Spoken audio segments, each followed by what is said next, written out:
Hey y'all, it's Necey Dixon. Welcome back to my YouTube channel. If you are new here, welcome. If you are returning, y'all, welcome back.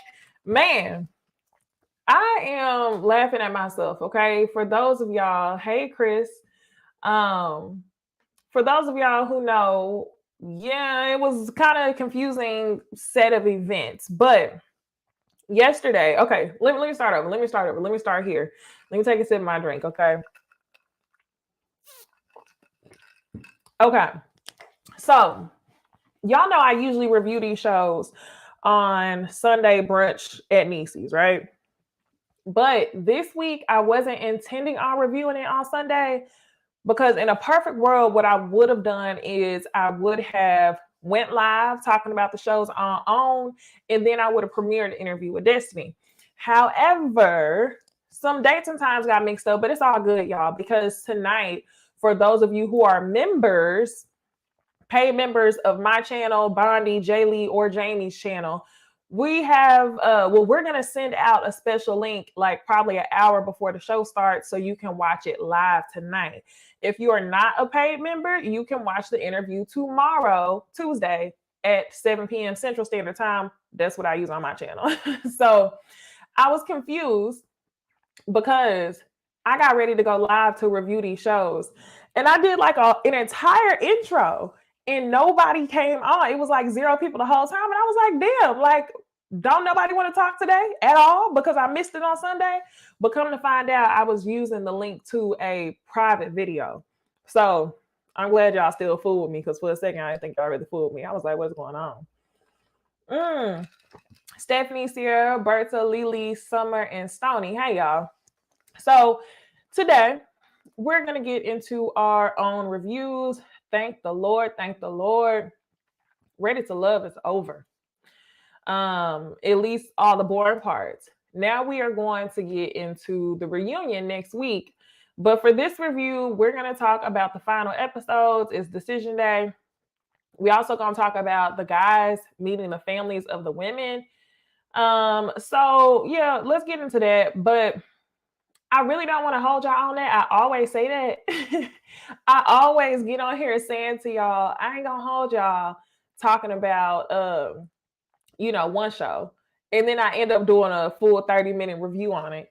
Because then once I start remembering what happened, it's just like, damn, I can't let y'all go without telling y'all how I felt about XYZ. So honestly, y'all, I don't think that much happened this episode in Ready to Love. So truly, honestly, I'm not going to hold y'all on Ready to Love. And then we're going to get straight into Love and Marriage Huntsville because the trailer for the second half of the season of Love and Marriage Huntsville, baby, oh my gosh. Somebody comment if you saw the second half trailer for the rest of the season for Love and Marriage Huntsville. It was just giving too much. It was giving cardiac arrest. It was giving like, I don't know, y'all. I think the best thing Tisha could have done was cast her trifling ass cousin Kiki on this show because I really am starting to take a little bit more of a liking to Wanda and Tisha both. Wanda and Tisha both. And I think it's because they casted that trifling ass cousin because if they didn't, yes. Hey, California cutie. Yes, I cannot wait for tonight, honestly. I truly hope that the interview is gonna hit, and it has to, because we have good questions. And Stoney, she said her eyebrows was at her hairline watching that trailer. Girl, say it again. I sat there, I said, Tisha was in the car with the tears dripping down her eyes. Marceau looked like he was caught up. Like, y'all are not going to tell me that Tisha and Marceau have not already discovered some sort of infidelity, okay? I feel like that's the only reason, or either Tisha's gotten really close to catching Marceau red-handed. And I feel like that's the only reason why they have come back this season trying to make it seem like Tisha has some sort of a say-so in this relationship. They've been doing that since the beginning of the season. They just sat down and he was telling her, hey, remember this is what we talked about. Don't talk about her. That was episode 1. Then on another episode, he talking about Tisha's trust is the only one that really matters to me. She's at the top of the list. Then this last episode, Tisha was telling her mama, I have the ability to sway Marcel where I want him to go. Basically, like, yeah, Marcel may call shots to y'all, but I'm the one behind every black man. That's what she was trying to give. So it's going to be some mess, okay? Like I said, y'all, let's go ahead and get ready to love out the way. I hope y'all have something to drink because I really ain't been drinking with y'all like that during our reviews, especially on the brunch reviews. Because I'm like, you know what? I'm trying to cut the calories and stuff like that because I was trying to get ready for the wedding. Now that the wedding is over, I really want to say wedding, like Bella Noche. Now that the wedding is over, I can live my life. But I'm still cutting the calories. So today, this is not sponsored, but I just figured I would tell y'all because this is my favorite thing to drink. Today, I got the 21 Seeds Cucumber Jalapeno Tequila. I have my tonic water. And in a perfect world, I would have a lemon with some tahini on the rim, a lime, but I'm out of lime and I'm having to use a lemon. So that's what we on today, okay? Now, without further ado, I ain't gonna hold y'all. It's time to get into Ready to Love. Let me grab my notes. And again, while I grab my notes, those of y'all who are members on my channel or either one of the ladies' channel, we will be posting a link about an hour before we go live tonight. And then you'll be able to see the exclusive interview before anybody else. And then all viewers will be able to watch on Tuesday. Okay. All right. So now I can't find my picture and I'm getting kind of frustrated. I can't find my picture. So I guess I'm just going to hold this one up here. Anyway, y'all, I had a picture of Donovan meeting Carmen's parents, and now I can't find it. So we're just going to use this one, and this one is perfectly fine. So, you know what week it is? The men get to meet the lady's family. He meets Carmen's mom and Carmen's dad. She said that this is the first time that a man has ever met both of her parents at the same time. Now, listen. Y'all tell me in the comments, are y'all a little bit surprised that Carmen's mom is a pastor and her dad is ex-military? I can tell y'all I'm not surprised at all. I'm not surprised at all. Thank you so much, Harold. Not surprised at all that Carmen's parents they have careers that are on a straight and narrow path. Because you know what they always say? They always say like strict parents lead to sneaky children. And I feel like anytime, y'all know them preacher kids, they always be the main ones in the mix of shit. They always be in the mix of shit. And I think about like even some of the girls who I went to school with. Like I feel like I've expressed this to y'all before. I grew up in the suburbs, okay? But it wasn't like exclusively white people. I went to school with plenty of black people. We just lived in the suburbs. Now, a lot of the girls I knew, their parents was doctors, lawyers, such and such. You know, they were really strict. All the super strict girls I knew were and is hoes today. So I was not surprised at all whenever Carmen talked about, you know, who her parents were. But I wanted to know if she was going to pop up in them blue contacts, and she didn't. So I'm like, okay, we'll see. She did wear her powerful necklace, though. So anyway, two big things happened, right? Two big things happened. Her dad pressed him on questions asking about his children. He asked him, are both of your kids from the same mother? He says no. He then asked, why are you divorced? Donovan says that there was some infidelity where he stepped out on his ex-wife or while they were married, right? So he says, how do I not know that you won't cheat on Carmen? And that's when Donovan says, he gets nervous, but ultimately I think he gets it right. Donovan says, well, that's the promise that I make to her. Then Carmen's dad says, but isn't that the promise you made to your wife? Then it took Donovan to collect himself and come up with the appropriate answer, which was, if I ever feel like the relationship is that bad to where I want to cheat again, I just leave. He then explains that there was some underlying issues in his last marriage, which led him to cheating, which I think is a good answer. Okay. I think it's a good answer, but honestly, Sabrina did bring up some good concerns because he has not been married. I mean, he hasn't been divorced for that long. Now, y'all, honestly, the mom likes him. She keeps talking about his smile, and I'm good if y'all are good with this being the last time that we're talking about Carmen and Donovan. So let me just go ahead and tell y'all what they decide to do. Donovan comes to Carmen on decision day, and he says, I have something for you. I choose you, and I got tickets for us to go anywhere in the world where you want to go. She then accepts. They go off happily ever after. But the thing that I do want to call out was the kiss was just gag full. The kiss was just, and for y'all to zoom in, every season they zoom in on these kisses. It was mouth open wide, tongue to the back of the tonsils, French kiss, and it was too much. You was doing too much, Carmen. It was giving. What is that? What's that TikTok song where they say, bring that, they here? You know what I'm talking about? That's what Carmen was kissing him like. Bring it here. So, not surprised at all. They probably been smashing, but I mean, they're together now, so whatever. I don't care. I don't think it's gonna last, but I guess we'll see. I feel like it'll last enough into the reunion. It'll last enough into the reunion because Carmen is an insecure woman. Carmen needs a man for it to be the final slot. Carmen, in my opinion, also needs to make it seem like she won a prize over Sabrina and over the other women there. So I think it'll last into the reunion. But after the reunion, they're not going to be together. And then y'all tell me, was it just me? But whenever Donovan first joined the show, I used to think this man was just fine. I really used to think Donovan was fine.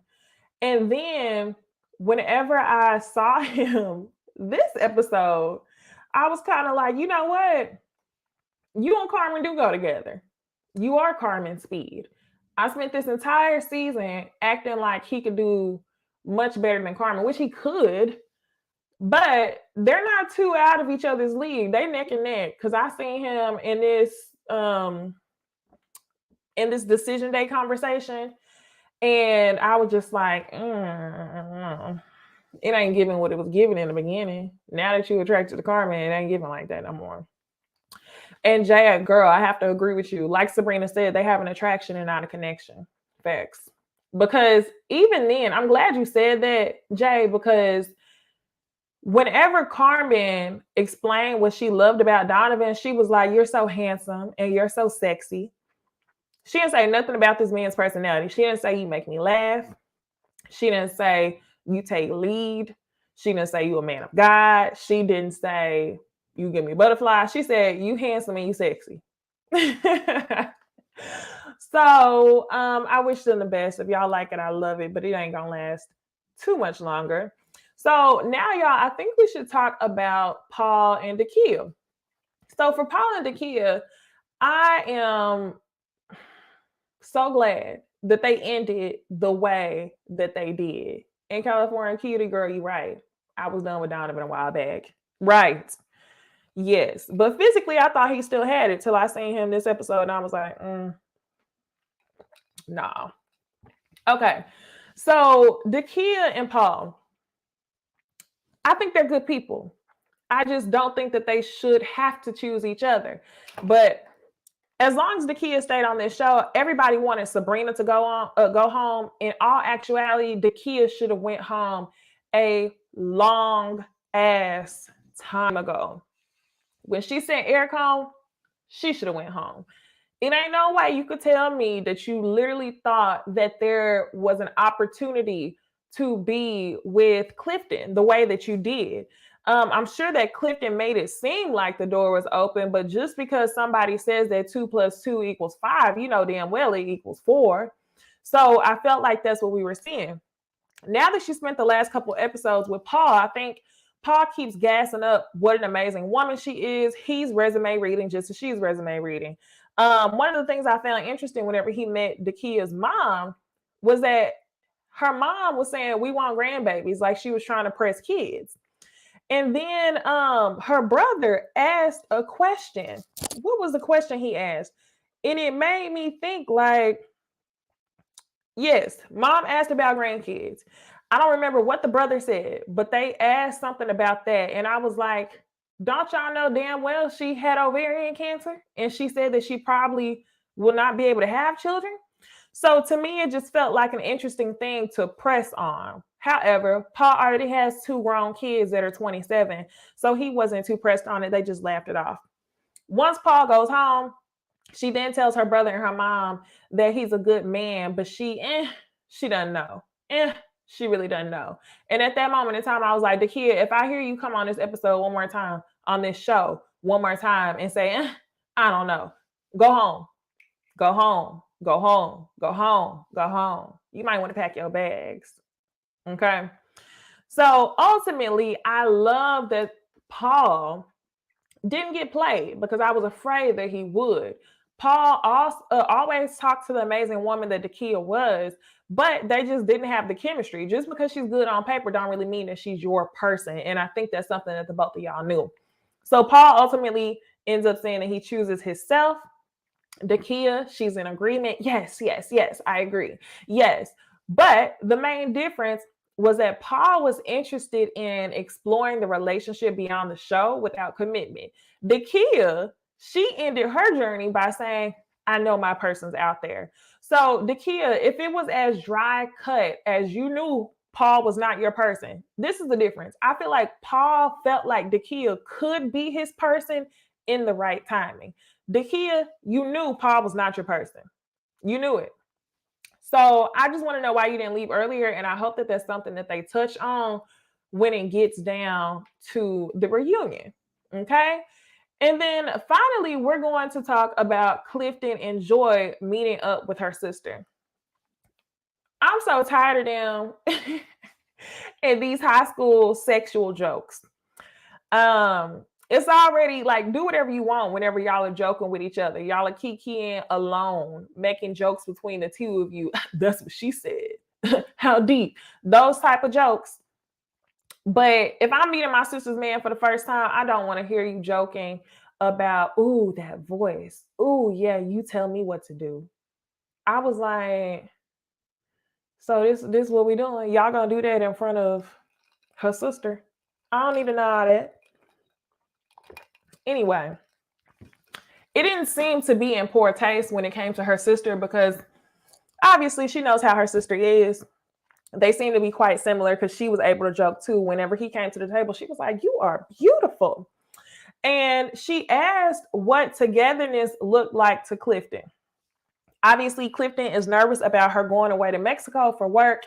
And he says togetherness to him is for them to be right next to each other. So it seems like they are all in it. They are committed. They even meet up with each other. And Joy feels like the distance is hurting Clifton more than it's hurting her because it's not something that she's mentally willing to accept yet. So she's crying to Clifton. She's like, you know, you really have my heart. And in all honesty, y'all, I think that the journey really only worked for these two. I think that they go well together. I don't know if it's going to work, but I do think that they go well together. I feel like it's one of those things where it will work until it doesn't, because Clifton is big on the physical aspect of things. Now, the other thing that threw me for a damn loop was they haven't had sex. They haven't had sex. Joy leaves in a week to go to Mexico for 6 months. I just have to say you're better than me, Joy. Because if you and Clifton were damn near already committed to each other, I don't know why you wouldn't be getting your sessions in before you leave. Because I feel worst case scenario is going to be y'all have sex one time and then you hop on that plane to go to Mexico.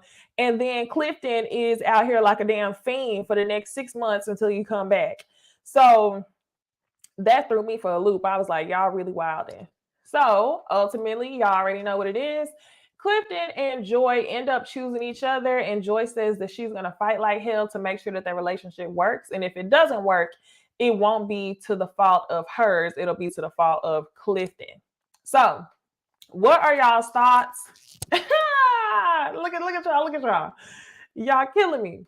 Jane said Joy knows she was throwing that thing in a circle for Clifton already. That's what I thought too, but I don't know.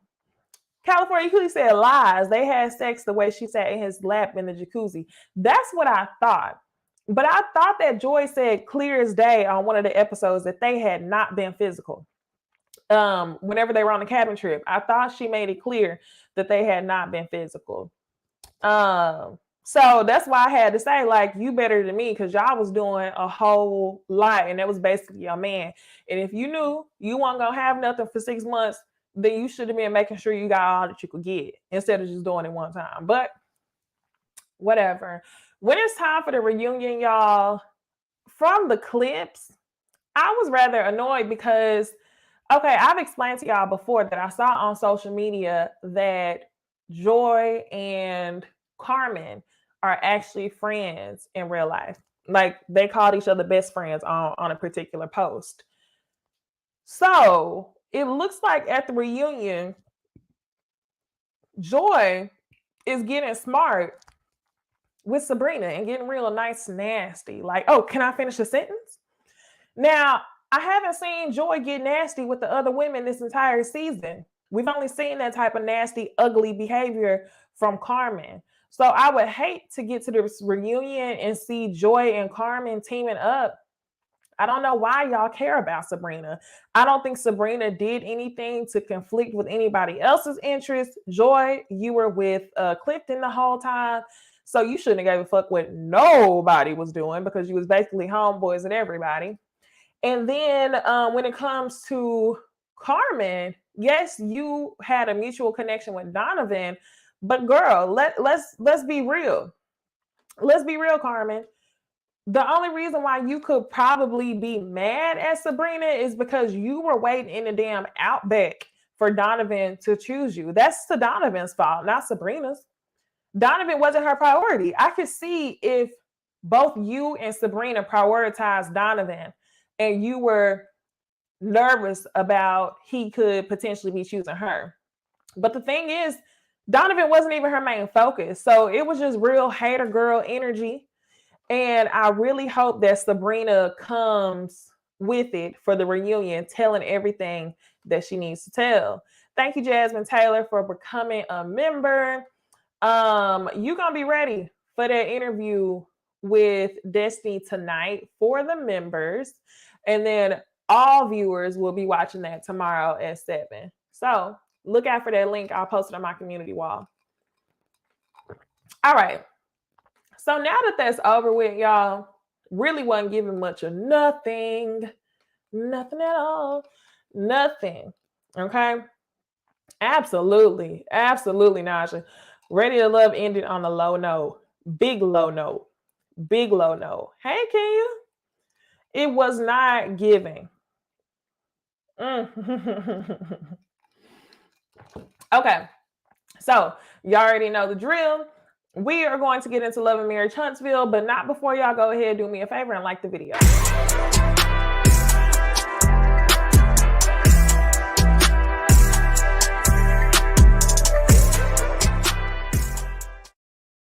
All right, y'all. It is time to get into Love and Marriage Huntsville. The episode was pretty decent.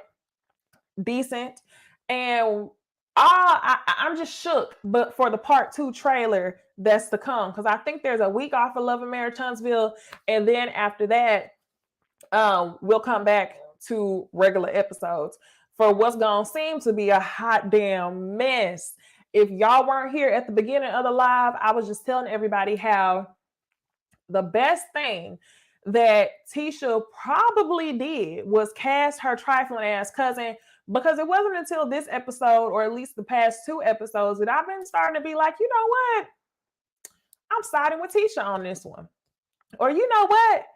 I'm siding with Wanda on this one. So y'all just tell me, like, was I the only one Specifically, and we're going to get into this in a minute, but I just need to know right now since y'all are here. Specifically, when Wanda met up with Kiki, was I the only one that was like, Kiki, I don't give a fuck how you felt when you was 12. Wanda is right. Shout out to Miss Wanda, okay? So now let's go ahead and get into order of events. But y'all go ahead and answer my question. Was y'all team Kiki or team Wanda? That was probably the most strategic way that I had seen Wanda handle a conversation, because it took me back to when she got into it with Kimmy, and Kimmy read her like a damn book. And then Harold, Chanel, I cannot. Y'all said I'm actually here for Kiki. I cannot. Whoa, what happened? What did I miss? Kiki got her together. Y'all thought so? I didn't think so. I think the only thing that Kiki did was I'll leave the hood bitching to you. I felt like that was the only thing Kiki did. Kiki, in my opinion, continued to try to deflect from the matter at hand the same way. Wow. I watched it twice. Huh. Well, we're going to get to it when we get to it. But I felt like Wanda did a good job of holding her own, because Kiki definitely did what she always did. You've been doing this since we were 13. Ultimately, you're a grown-ass woman. You ain't 13. You are probably 40 years old. And at this point, any type of rivalry that you have with your cousin is between you and your cousin. Your damn daddy didn't make you go down to Mel's Christmas party and speak on your cousin. You decided to do that. So I'm just like, girl, bye. Okay. So, order of events. At the beginning of the episode, y'all, we see the Black Panthers. I'm joking. I'm just going to say the Black Panthers because Mel, Kimmy, and Stormy all show up to, it looks like some sort of, I don't remember what kind of taco place. It was Taco Tuesday. They showed up and they were all wearing all black. So Kimmy asked a really good question. Why did you invite Kiki to the Christmas party? Because I didn't know y'all were friends like that. Throughout my whole time knowing you, I didn't know y'all was cool like that. And I'm actually really glad that Kimmy asked her that question, because it made me feel like I wasn't so, out in La La Land. Because when I was watching the show, I was like, when did Mel get cool with Kiki? And some of y'all in the comments was like, oh, they've been friends. I was like, what? As long as I remember, I don't think they really been friends like that. So Mel ends up saying, we've been cool. I've never really had an issue with her. We have some common interest, and we've been reaching out and talking. So I was like, why not invite her? Y'all, let's call a thing, okay? Mel's a Scorpio, like myself. It does not mean all Scorpios operate the same way, because come to find out, Tiffany is a damn Scorpio. So I ain't going to claim that type of Scorpio. But I can definitely relate to the way that Mel thinks sometimes.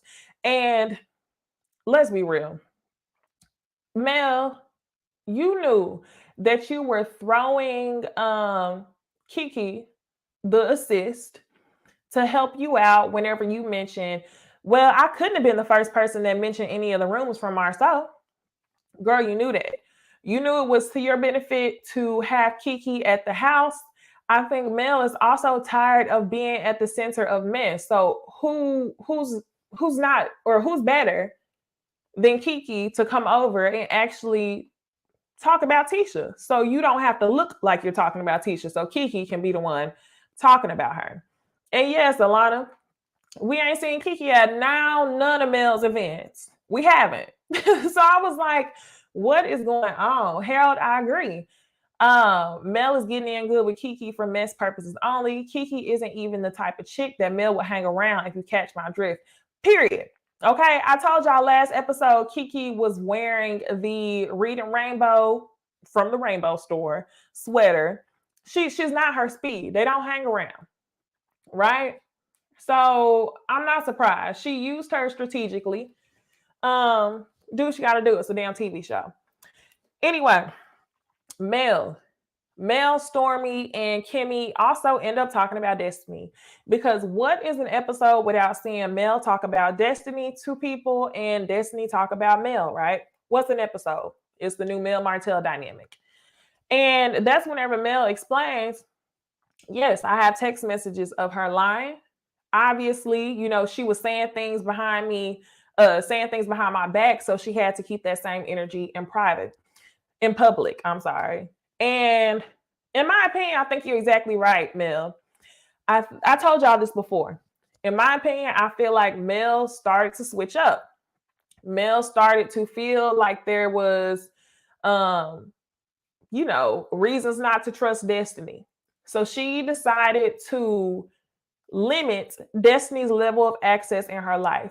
With that, Destiny felt the switch. Destiny tried to address her on it at the all-white party, in my opinion. Mel still did not want to give her an answer because Mel plays mind games. And, I love a good mind game when you done did some shit wrong to me and you coming around me talking about what's wrong. And I'm like, what do you mean? You tell me what's wrong. Since you the one that got something to say. So I feel like that's what was going on last season at the all-white party whenever she was talking about villages. But it really ain't no telling. So anyway, I feel like Mel limited her access. Destiny caught the drift, started getting closer to Tisha, because I feel like Tisha's just easy to get close to. Especially when you have somebody who y'all both can relate to. And anyway, I think that's why she ended up in the situation that she was in. She probably was talking bad about Mel behind closed doors, which is why when they got to the reunion, she had to keep that same energy. That's just what I think. And Keita, I think you all the way right. Miss Keita said Melody out here playing chess. I think she was playing chess. And I think Destiny is annoyed because there's a level of mind games that she was not expecting. She didn't think that she would be able to.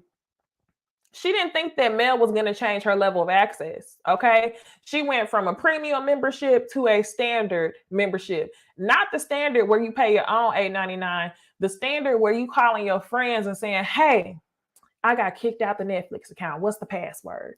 That's the level of access that Destiny got moved down to.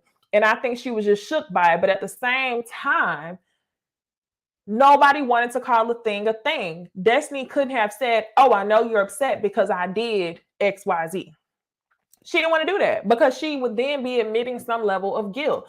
So Mel just wanted to play in her face, play mind games until she was the one that was going to be coming around and explaining like what she did. That's just what I think. So anyway, the other thing that they end up talking about is Kimmy is throwing a housewarming party for Jalen, but she is not inviting Martell. Now, this is how I feel. I was quite annoyed the way that Mel handled this situation, or Mel's entire response to this. Mel was like, oh, you're not inviting Martell? And Kimmy said, no, because recently it's been a lot of drama surrounding him. And I just don't want nothing to do with none of that. I'm also respecting your wishes as a friend to make sure that I only invite one of y'all to the event. Now, instead of Mel saying thank you for respecting my wishes and not having us at the same event, I would love to come to the party. Mel wants to know, well, why are you not inviting him? Well, why couldn't you see that before? She was trying to get a I told you so type of moment. Oh, well, isn't that funny? Because I had to go through the same thing. And this is where Kimmy lightweight read her in the most respectful way. Kimmy was like, yes, I do think he has a good heart. I'll still say he has a good heart, but I'm sure you struggled just like I am. We're going back and forth with that, knowing that he has a good heart. And that's where Mel says, okay, I would love to come to the party. And it was just, everybody does not have to hate Martell because you hate Martell, Mel. And if she's telling you, hey, I don't want no problems, I'm not inviting him to the party, stop trying to create a you were right moment. You were right. Martell is the devil. I don't think that was necessary. I think you should have just took the moment and decided to support Jalen at this housewarming party. But whatever. And Shantia, yeah. Shantia says, in my opinion, that's Mel's way of also indirectly asking her friends to choose between her and Martell. But I hate that she's putting her marital issues on other people for them to feel like her. Yes, I agree. I agree 100%. I don't think that it was necessary for Kimmy to talk down on Martell to show that she had loyalty to you. You should have just known Martell was not going to be there. That was it, period.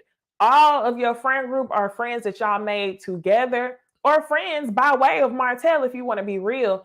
So I just didn't like the way that she really handled that situation. But I think she was just eager to say, like, I told you he wasn't shit a while ago, but you don't want to listen to me. Now that he's doing something to you and it's affecting you, you know, you want to move differently. And honestly, in this situation, there's nothing wrong with that. I could absolutely see you having that energy if it was just like 3 friends, okay? If there wasn't a marriage going on. If it's 3 friends and I told you our third friend was trifling as fuck and you don't want to listen to what I'm saying until they do you wrong, then I'm like, girl, I already told you this. But if that was your husband, leave the infidelity, leave the divorce, leave the relationship drama over there with y'all. So I think Kimmy handled this all the way right. So now, y'all, the next scene, like I told y'all, there is no episode without Destiny talking about Mel and Mel having a discussion about Destiny. But what I'm annoyed at is Destiny has moved. She's had to move from what has felt like a supporting role on this show, where we've seen her support and facilitate the drama between Mel and Martell. Now, what I mean by that, I don't mean she started the drama. I mean, she has been a supporting friend to both of them. She has filmed scenes with both of them talking about the other person in order for us to get content on the TV screen.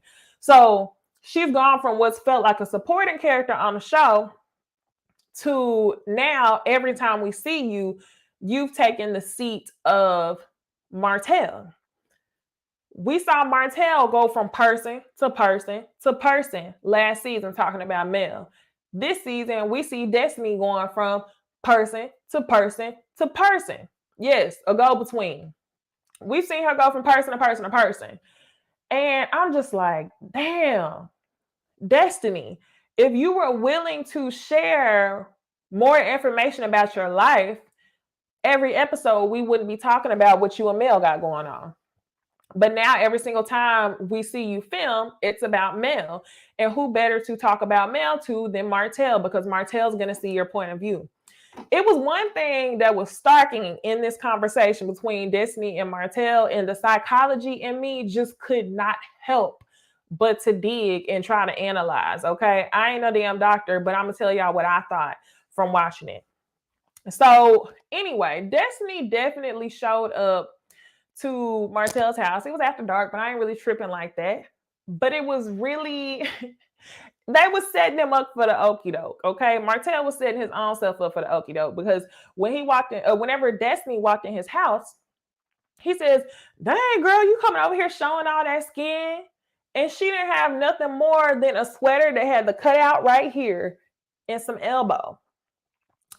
And I was kind of like, why would you say that, Martell? Because you know it's messy. Martell isn't dumb. Thank you, Bridget, for becoming a member. Look out for the link for the live members. I told y'all earlier in the video, I'll tell y'all one more time. Live interview tonight for the members. Premiere for all viewers tomorrow at 7. So if you became a member of the channel, you're a paid member, look out for the link tonight so you can watch the show. So anyway, y'all, Martell is not dumb. He's not dumb, even though he seems dumb, right? Martell knew what he was doing whenever he said to Destiny, oh, look at you showing all that skin. You know that people have made up rumors about you and Destiny having relations. While I don't think that they have had relations, I think that Martell is just spiteful and revengeful enough to teeter that line to make people think that there was something going on just because he wants Mel's blood to boil. So I think that's what he was doing. Now, listen, This is what I was talking about. Destiny talks about how she had coffee with Mel. She talks about how, she said that you were the ops and Tisha was the ops, and we talk on the phone every single day. And in my opinion, y'all, I hate that whenever Destiny is recapping these conversations with people, I keep hearing the words ops and enemies being used as a method to confuse the person she's talking to from the fact of the matter. The fact of the matter is that you were in the dressing room talking to someone who you knew, or hotel room, whatever. You were talking to someone who you knew Mel did not get along with, right? That's the fact of the matter, period. But because you want other people to feel some type of way, you lead your stories with, she said that you were the enemy, or she said that you were the op. And I'm like, these people, especially people who are biased or emotionally triggered by Mel, like Martell, they're not listening to anything that you're saying beyond you telling them that they're a damn op. So this is what I was talking about whenever I said I ain't no damn doctor, but I couldn't help but see the psychology behind it.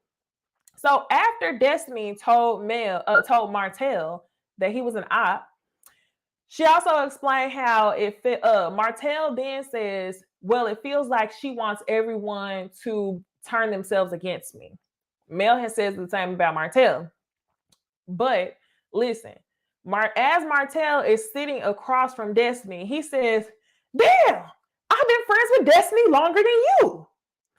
Now, I couldn't help but analyze that part because Destiny's sitting right across from you, Martell. The immediate response, if you were present in that moment, would be, I've been friends with you longer than her. But because you were so triggered by Mel, he flipped, and it was almost as if he was talking to Mel. He said, damn, I've been friends with Destiny longer than you. So this is where I want you to realize, Destiny, when you come over to get Martell to see things from your point of view, anything that you say to Martell is just triggering him to the things that they went through in their relationship and the arguments that he had with his wife. Martell does not give a damn if you were in that hotel room talking about Mel. What Martell wants is an outlet to express his frustrations for his ex-wife, and that's all you are. That's all you're giving him. I feel like Destiny's coming over to vent to people so that way they can co-sign and make her feel good about her decision. But that's not the relationship you have with Martell is not equally beneficial. I think Martell's main focus is still Mel. He still feels some type of way about Mel just as you do, and y'all are only using each other as soundboards and venting boards, and that's pretty much it. So next, y'all. The other thing, after he spent all that time talking, Destiny then says, I had something go down in my life and I wish that I could call Mel, but I couldn't.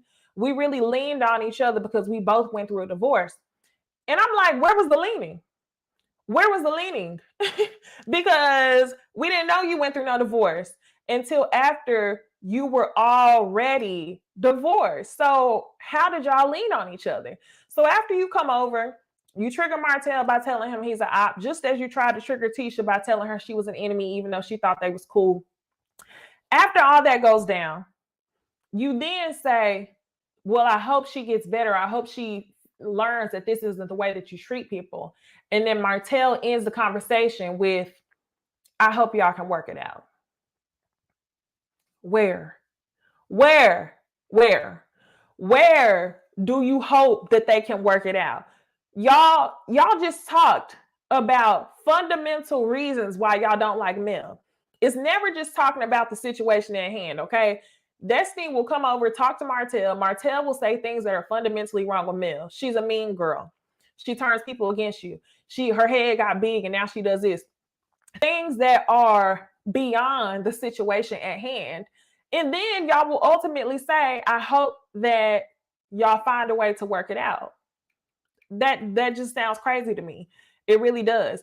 What I wish happened, I want Mel and Destiny to cut ties. It's nothing to be discussed any longer. I think Destiny, you should be okay with saying if we're not friends, we're not friends. But I think Destiny is still trying to be hands up in this situation. Like, I'm not the one who ended this. I didn't do anything to her. I'm a victim because I didn't know that y'all were enemies and y'all were ops. So just stop talking about it. That's what I would like to see. I would just like to stop seeing it talked about because I feel like it's just a front for Destiny. I don't know. Like, it's just, I can't. Okay. So now, y'all, let us move on to Wanda and Tisha. Now, y'all, I told y'all this is the first time that I felt like, Wanda and Tisha were having a regular ass mother-daughter conversation. Wanda was a lot more calm. Wanda seemed like a regular mom. Whenever you call your mom up on the phone, you tell her about the drama. So she starts telling her news on Kiki. Wanda almost seemed normal. Wanda was like, well, I thought Kimmy was a snake, but maybe she's not a snake no more since she told you about Kiki and that's your own cousin. Kiki is a snake. You can't trust her. You can't even trust your own family. And then she says, don't trust anybody who buys shoes that don't come in a box. And I'm like, girl, now I be at the what? DSW clearance. I done bought some good Steve Madden girl heels from Ross. I be at TJ Maxx. I even get the designer shoes that don't come in a box. So I'm like, Wanda, that was a cute little line, but based on them saying y'all from the other side of the tracks, I know damn well you done bought your fair share of shoes that do not come in a box. But okay. That was cute. So anyway, Wanda thinks that Kimmy is more trustworthy, can't trust Kiki. And I guess she took it upon herself to go have a conversation with Kiki. Now, in between that, y'all, Tiffany and Mel have a conversation. I guess they want to give Tiffany a storyline, y'all. Tiffany and Mel have a conversation. Tiffany makes it seem like her and Louis are considering having a baby. But before they do that, she wants to know more about her family health, which involves her having to go find her father, who is in Utah. So that's what she's about to go do. She planned on doing it with her husband, but Mel was super excited to go. So she invited Mel, and before she even spoke to her husband. Let me read this comment. So the Terry Flyer said, I noticed how Wanda was immediately against her niece. That spoke volumes to me. You know what? That's a good point. But I don't know how most of y'all's families are, but I can't see a situation where my mama would have been like, well, wait, are you sure that your cousin did that to you? Unless there was a history of Kiki and Tisha acting that way, which obviously it has been. Let me read this comment. Jay Antoinette says, Tiffany thinks her black father is in Utah. You sure right. Because in my mind, just because she said the man was in Utah, I thought he was white. Just because he was in Utah, I thought he was white. But then she did tell us last season that she was born to a white mother. So, I don't know. Okay. So, yeah, Tiffany, she's saying that her and Louis have been talking about having a kid. That seemed like a lie. Because whenever we seen her have the conversation with Louis was like, I'm good. I'll just utilize the most of the time I have my kids now. And that was it. I don't know why they kept gassing up these previews of like, oh, did you invite me here just to tell me that you were going to go on a girls trip? To me, that was a waste of space. I didn't need to see Tiffany and Louis in the Airbnb. I didn't need to see her break any news to him about going on a damn girls trip.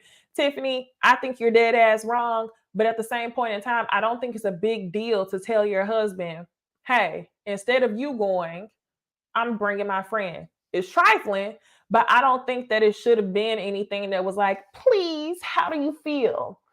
And then whenever he wasn't really happy with the answer, she then says, "You look sad. That's not what the Whitlows do. The Whitlows don't look like that. Look glad." And I'm just like, y'all so damn corny. Yes, Summer. It was a filler scene. Yes, it was a filler scene. The other thing I want to know is, how old is Tiffany? How old is Tiffany? Like, are you sure you want to start over? You had your son when you were 20. You good. You good. If you had your son when you were 20 and he looks like he's about 15 or 16, you probably 35, 36.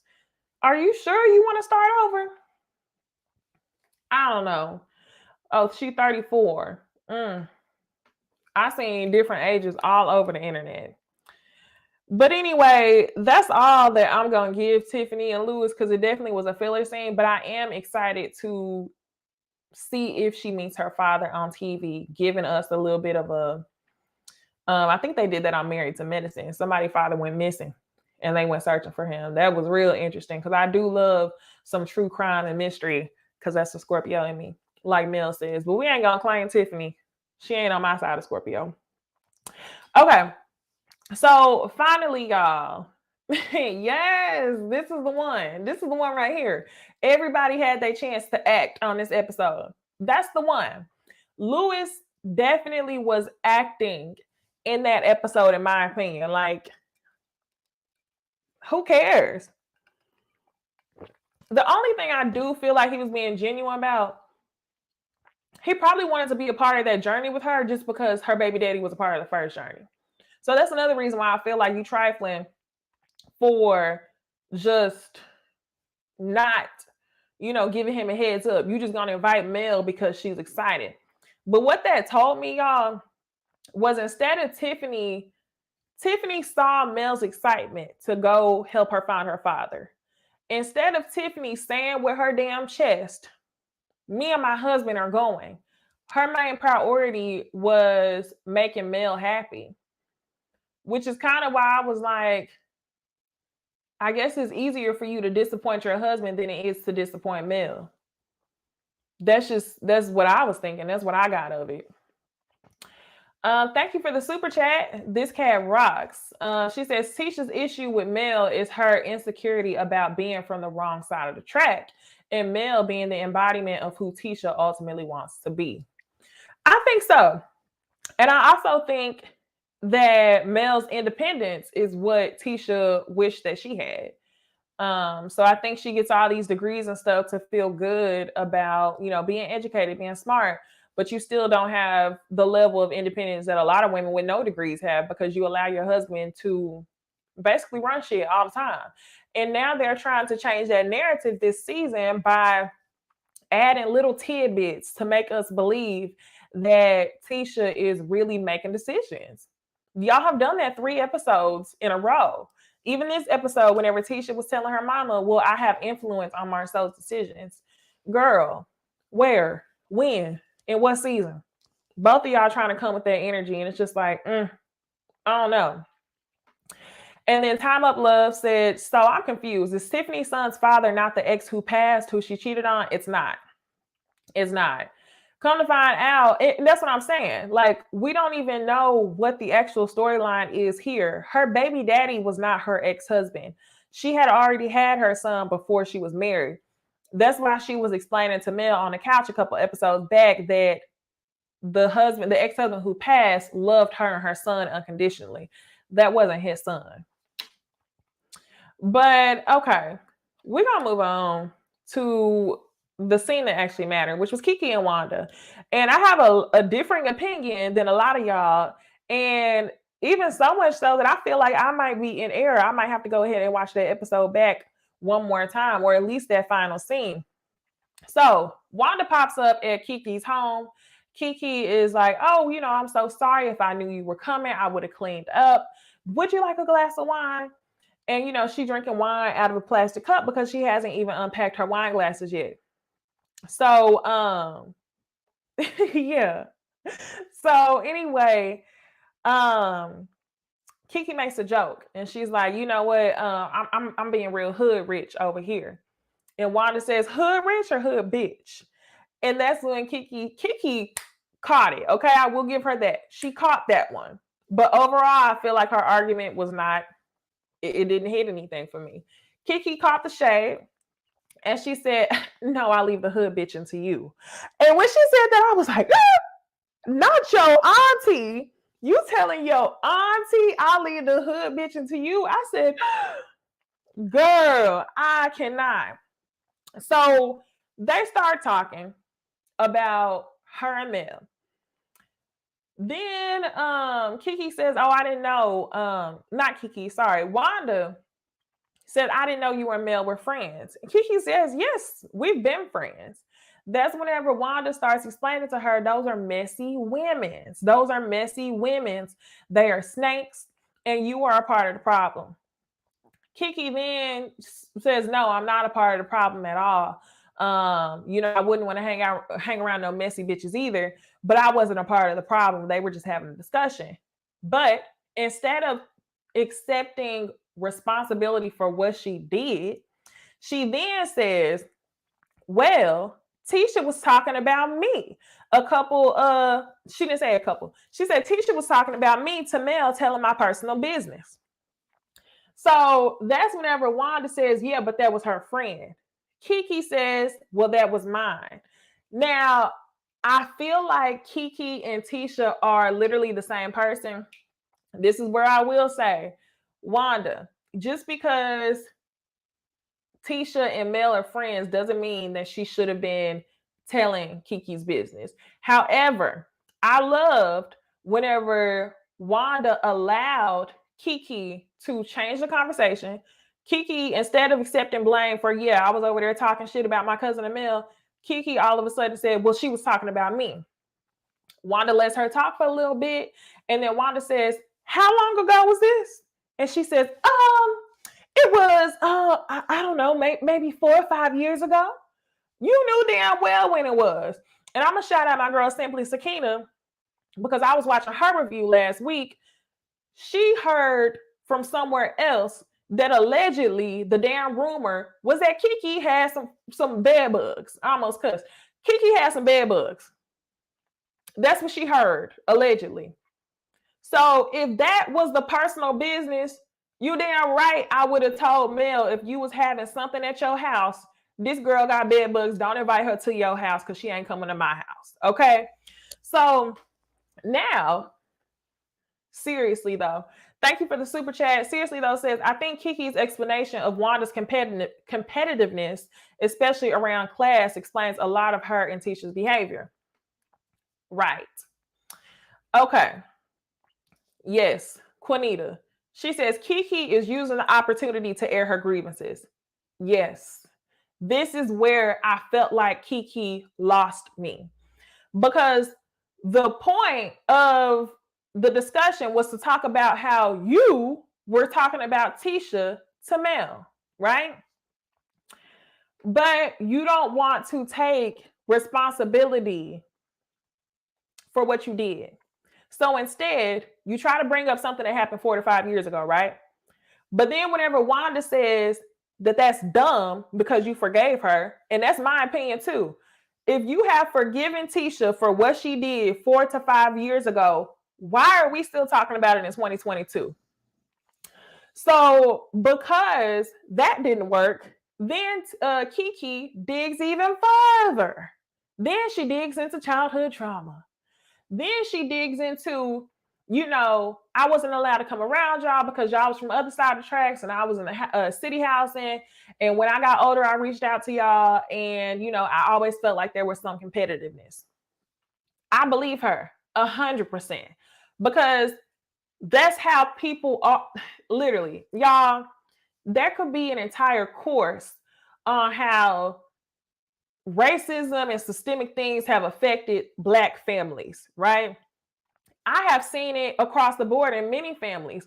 One person in the family gets out, makes it, goes to the suburbs. Everybody else is still in the country. Everybody mad, okay? Then the people who are in the country, if your kids do make it to college, they got to get a master's degree so they can show that they're just as good as the kids that was in the suburb. I've seen it so many times. I've heard of it so many times, right? So I believe Kiki 100%. However, Kiki, you damn near 40 years old. If you were able to identify that competition between you and your cousin, and you knew that it was going on since you were 13, you as an adult have responsibility to make sure that that isn't the premise of your relationship with your cousin. If that's purely being fueled by Wanda, your daddy, you need to talk to Wanda. You need to talk to your daddy to make sure you let Tisha know, hey, ain't no competition. I want everybody to win. I love you. You are my cousin. That's that. Period. Okay. And I'm telling y'all, I have seen that type of shit throughout families, but not once have I myself ever felt that I have been in competition with family. Okay. Parents do that shit, but I have never been in competition with family. So, Kiki, let's get back to the fact. Back to the fact is that you felt a way about Tisha to go and speak about her to Mel. Regardless of what Wanda and your father are doing, you internally decided to go do some op shit to Tisha. So rather than talking about the environment that you grew up in and what Wanda did and what your daddy did as adults, now that you are the adult, you decide to take your ass over there and gossip about your cousin and then act like there wasn't jealousy. So let's figure out why. Kiki, that's up to you to decide. So I felt like Kiki did the exact same thing that she tried to do with Tisha. You didn't want to talk about the fact at hand. You were talking shit about her. So you brought up some old shit. You did that with Miss Wanda, right? That didn't work. So then you brought back some old shit, which is true. I mean, I absolutely believe that your auntie and your daddy would put you in competition with your cousin, but what are you going to do as an adult? Which is why, in my opinion, I'm like, yeah, Kiki, that was cute that you always had a response to Miss Wanda, but you really ain't talking about nothing. I didn't think she was really talking about anything. And yes, let me read this comment from Miss Gucci. She says, hi, Necey. I just don't understand why everyone is saying how Kiki is bringing up old things from 4 or 5 years ago when all these cast members on these shows bring up old stuff all the time. Here's my thing, Miss Gucci. My thing is you forgave Tisha 4 to 5 years ago. But for the sake of being on the show, you were able to, never mention it because you're only in on the show at the time was your cousin. So much so that we saw her last season, we saw her last season talking to Kimmy, asking Kimmy why she wasn't defending her. So once you got on the show, you were able to be Tisha's mouthpiece. Now that you've been able to get on the show and somewhat curate a relationship with Mel, now you feel like you have the freedom to really say you don't like your cousin. Okay. And that's only because now you feel like you have two connections to Love and Marriage Huntsville, one being your cousin Tisha and two being Mel. So now that you have at least one connection, which is Mel, basically fuck your cousin Tisha.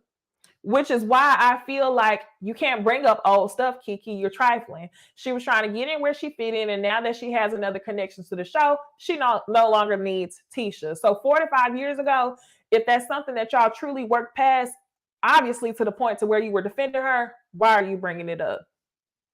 Like, girl, bye.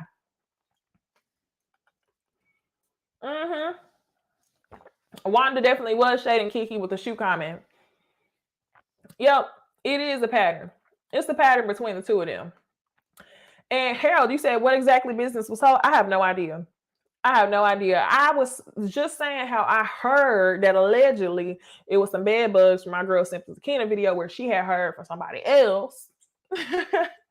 But somebody in the comments just said that's not true. So I really have no idea. So I don't know if it's just because I don't like Tisha, not Tisha. I don't know if it's just because I don't like Kiki that I wasn't able to say that she won this reading fest with Miss Wanda. But honestly, the entire time I felt like Kiki was on some bullshit. Kiki was on some bullshit. You want to be on TV so bad that now that you have this connection with Mel, you were able to basically say, fuck your cousin. And last season, it was completely different energy. Okay. Last season, Tisha had been crossed you, but we didn't hear shit about it because you needed her as an end on the TV show. Anybody like that is trifling as hell. So I'm just like, I cannot. But y'all, that's all I have for Love and Marriage Huntsville.